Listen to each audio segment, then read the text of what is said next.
பருத்திப்பால் பைத்தங்கஞ்சி செய்ய போகிறோம். இது பைத்தம்பருப்பு உடைச்சது, அது 1 டம்ளர் எடுத்து வச்சுருக்கேன்.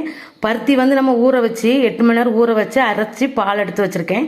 ஏற்கனவே நம்ம பருத்திப்பால் பொங்கல் போட்டிருக்கோம், அந்த வீடியோ போய் பார்த்துக்கிடுங்க. பருத்திப்பால் எப்படி நம்ம ஊற வச்சு அரைக்கிறது அதில் நான் டீட்டெயில்ஸாக சொல்லியிருக்கேன். இது எப்படி செய்யலாம் பார்க்கலாம். பருத்திப்பால் எடுத்து வச்சுருக்கோம், 1 டம்ளர் பைத்தம்பருப்பு எடுத்து வச்சுருக்கோம்.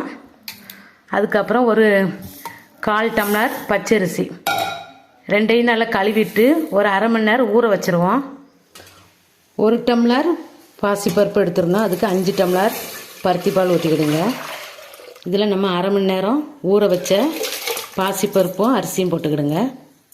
கொஞ்சம் உப்பு போட்டு ஒரு 5 விசில் வச்சு எடுத்துக்கலாம். 5 விசில் வச்சு எடுத்துருந்தோம். பாருங்கள், பாசிப்பருப்பும் அரிசியும் போட்டிருந்தோம், நல்லா மசிஞ்சிருச்சு. இது வந்து நம்ம கஞ்சி பதத்தில் செய்ய போகிறோம், அதனால மீதமான இருக்கிற பருத்திப்பாலும் சேர்த்துக்கிடுங்க. நல்லா கலந்துக்கிடலாம். நம்ம ஊற்றின பருத்திப்பால் கொதிச்சிருச்சு. இந்த சமயத்தில் நம்ம கருப்பட்டி ஒரு 1/4 கிலோ கருப்பட்டி தண்ணி ஊற்றி கரைச்சி வச்சுருக்கேன், இதை போட்டுக்கிடுங்க. துருவி வச்ச கொஞ்சம் தேங்காய் போட்டுக்கிடுங்க.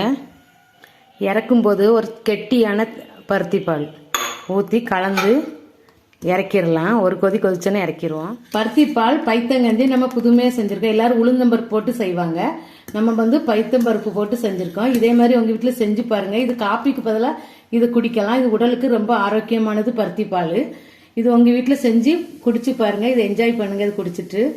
இந்த வீடியோ பிடிச்சிருந்தா லைக் பண்ணுங்கள், ஷேர் பண்ணுங்கள், சப்ஸ்கிரைப் பண்ணுங்கள்.